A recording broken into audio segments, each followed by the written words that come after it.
29টা দল একজুট হয়েছে, ভোট আর ভাগাভাগি হবে না। নরেন্দ্র ভাই মোদিও বুঝে গেছে এই বিদায় আসন্ন। এবার দিল্লিতে সরকার হবেই, এটা নিশ্চিত। এবং নরেন্দ্র ভাই মোদি, অমিত শাহরা বুঝে গেছে, যার কারণে দুইজন মুখ্যমন্ত্রীকে পর্যন্ত জেলে ঢুকিয়েছি, কোনো প্রমাণ, কোনো সঠিক অভিযোগ ছাড়া। এবং সেখানে দেখা গেছে ওই অঞ্চলে যারা হিন্দি ভাষী, ওইখানে বিজেপির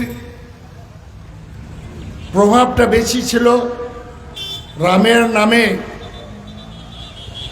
তপনবাবুর কথায়, রামের নামে ব্যাপারী। একটা হলো রামকে আমরা পূজা করি, বিজেপি করে ব্যাপারী, রামকে নিয়ে ব্যাপারী করে। এটার মূলুষেদ হয়ে গেছে সেই উত্তর ভারতে।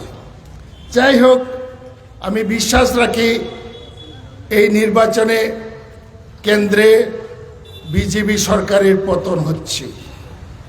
আরেকটি কথা স্পষ্টভাবে বলি, ভারতের ইলেকশনে যদি রেজাল্ট আমরা দেখি, স্বাধীনতার পরে পণ্ডিত জওহরলাল নেহেরু 10 বছর উপরে প্রধানমন্ত্রী ছিলেন। এরপরে কিন্তু কেউ 10 বছর অতিক্রম করতে পারেননি। ইভেন ইন্দিরা গান্ধী বাংলাদেশে স্বাধীন করেছে, ভারতবর্ষে সবুজ বিপ্লবীর এসেছেন, কত কিছু। তবে ইন্দিরা গান্ধী কিন্তু 10 বছরের উপরে প্রধানমন্ত্রী থাকতে পারেননি, ইমার্জেন্সি করে আরও 1 বছর বাড়িয়েছিল।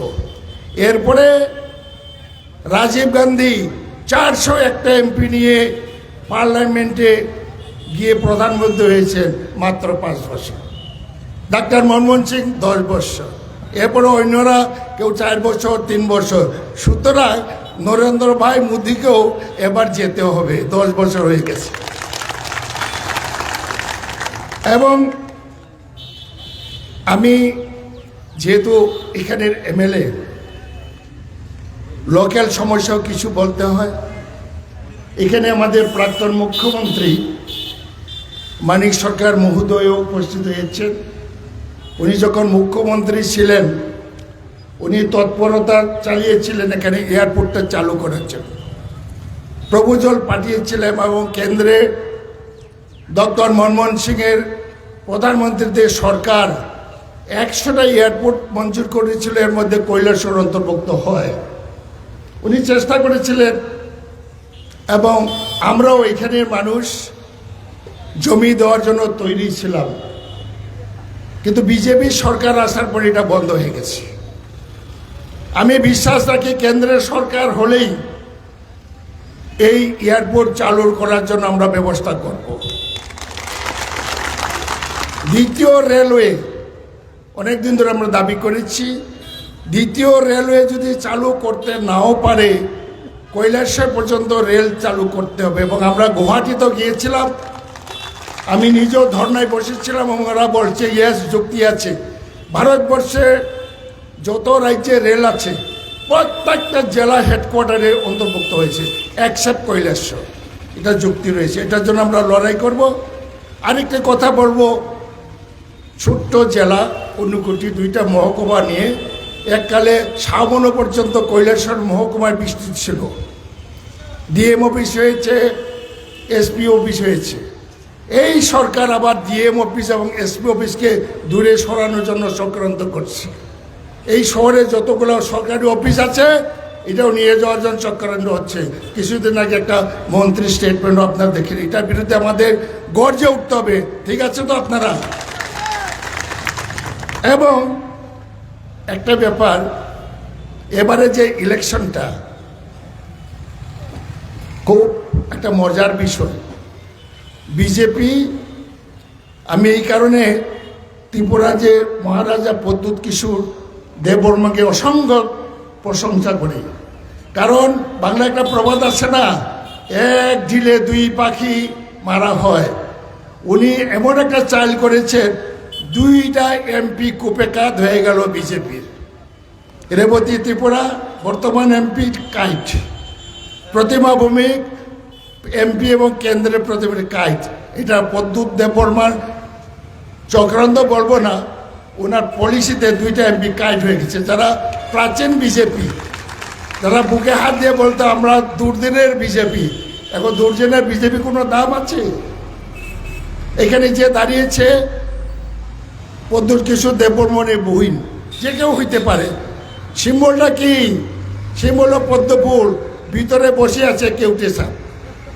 আপনি পদ্মফুলে ভোট দেবেন? সত্যিকারে যদি আদি বিজেপি হয়ে থাকেন, আপনাদের বিবেকে আমি প্রশ্ন করি, বিবেকে আপনার চিন্তা করুন। এবং আজকে যে অবস্থা হয়েছে, ট্রাইবেলও বলছে যে না, আমরা পদ্মকে ভোট দেবো না, আমরা তো মঠা, আমরা দেব না। আর বিজেপি কিছু লোক বলছে না, আমরা পদ্মকে দিব না, এটার ভিতরে তো কেউ টের পাচ্ছে। সুতরাং এই ইলেকশনটা পূর্ব ত্রিপুরার আসনে একটা চলছে। যাই হোক, আমি দীর্ঘ বলবো না। আরেকটি কথা বলবো বন্ধুগণ, রাজার আমলে উজান টুকা ছিল সিস্টেম। এই অঞ্চলে একজনকে উজান টুকা দিত, উনি এখানে খাসটা কালেকশন করে রাজাকে দিতেন। কিন্তু আমাদের এখানে একজন উজান টুকা এসেছে চণ্ডীপুরে, চণ্ডীপুরে একজন উজান টুকা, উনি এখান থেকে এমন কালেকশন করছেন রাজাকে দেওয়ার জন্য। আমি একটা এক্সাম্পল দেই যে কীরকম কালেকশন। আমাদের প্রাক্তন মুখ্যমন্ত্রী কতদিন শাসন করেছে, উনিও কোনো ভাবতেই পারেনি। কৈলাসহরের ডিস্ট্রিক্ট হসপিটালে নতুন বিল্ডিং হবে, খরচ হবে ৭৫,84,০০০ সামথিং, বিক্রি হয়ে গেছে ১২ লাখ টাকা, ওই উজান টুকাকে দিত। এরপরে ডিস্ট্রিক্ট হসপিটালের বাউন্ডারি ওয়াল এখানে বিক্রি হয়ে গেছে ৫২ লক্ষ থেকে একটু বেশি, বললাম না, ১১,২৫,০০০ টাকায় বিক্রি, ওই উজান টুকাকে দিয়েছে, ওই চণ্ডীপুরের উজান টুকা। কারা কারা পেয়েছে তারাও জানে, এখানে অনেকেও আছে। এরকম তো আমরা জীবনে শুনি নাই ত্রিপুরার ইতিহাসে। DWS এর কাজ করে চণ্ডীপুরে, এটা তো প্রায় ৫৯ লক্ষ, বিক্রি হয়েছে ৮ লাখ। কাজটা কেমন হইব বলেন তো? PWD ন্যাশনাল হাইওয়ে মেনটেন্যান্স ৬৯ লক্ষ, বিক্রি হয়েছে ৯ লাখ টাকা। সব আমার কাছে ডাটা আছে। মূর্তেশ্বরা রোড মেনটেন্যান্স ৮২ লক্ষ টাকা, ৩,০৮৩, বিক্রি হয়েছে ১২ লাখ টাকা। এটা শ্রীরামপুরে একজনে কিনছে, নাম বলবো না। DWS শুনছেন কোনোদিন কোনো মিনিস্টার বা উজান টুকা, আমি উজান টুকা দিয়েছি মিনিস্টার বলি না, এইরকম কালেকশন শুনছেন? আমিও তো মিনিস্টার ছিলাম, তপন বাবু কত, বৈদ্যনাথ বাবু মিনিস্টার ছিলেন, কোনোদিন শুনছেন? ১.৫ বছরে সরকারি যে কোষাগার শূন্য করছে। DWS RIP ৯৩,৬৫,০০০, বিক্রি হয়েছে ১২ লাখ টাকা। কুমারঘাটের একজন ঠিকাদার কিনছে। দেবরাজসরাতে ১,৩০,০০,০০০ টাকা, বিক্রি হয়েছে ১১ লক্ষ টাকা। কে কিনছে আমার কাছে নামও আছে, বলবো না। চণ্ডীপুরে ব্লকের বিল্ডিং এখনো কিন্তু টেন্ডার হয়নি, বিক্রি হয়ে গেছে ১০ লাখ টাকা, টেন্ডার করার আগেই। এই অবস্থা সংক্ষেপে বললাম, বেশি বলবো না, অনেকটা আমার কাছে আছে ডিটেলস। কোটি কোটি টাকা লুট করা হচ্ছে, তার বিরুদ্ধে আমাদের গর্জে উঠতে হবে। যুবকদের বলবো যে এবার আমি তোমাদের পাশে আছি MLA হিসাবে, মোকাবিলা করতে হবে। পারবেন তো? এইভাবে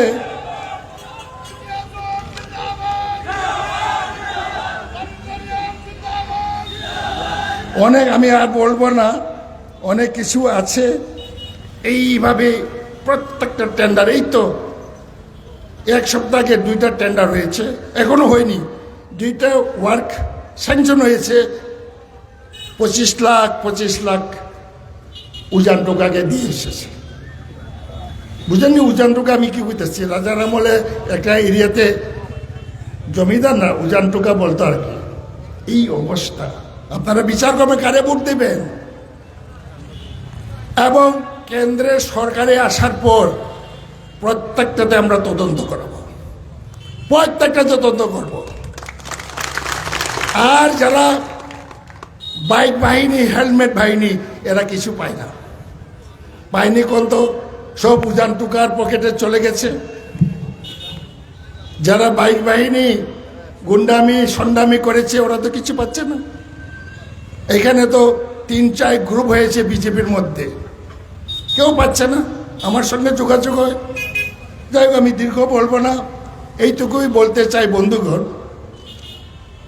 যে ইলেকশনে পূর্ব ত্রিপুরা সংগঠিত আসন আমারও ব্যক্তিগত অভিজ্ঞতা আছে। 2 বার আমি লোকসভা নির্বাচনে কংগ্রেস পার্টির এজেন্ট ছিলাম, সাবরুম থেকে ধর্মনগর পর্যন্ত আইডিয়া আছে।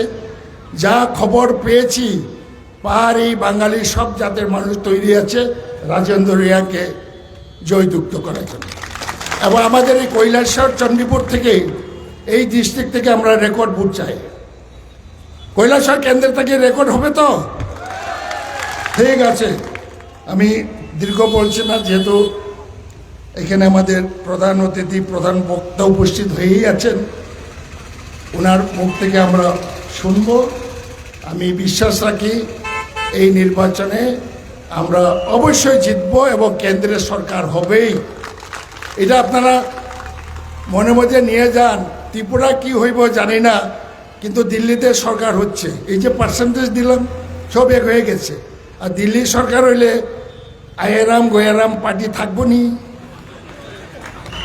আমার হাতে তৈরি করা 10-11 জন এমএলএ স্পিকার আছে এখানে, যোগাযোগ হইতো। এর হলো সুবিধাবাদী, যখন যেমন তখন তেমন। অপেক্ষা করেন। ধন্যবাদ, নমস্কার।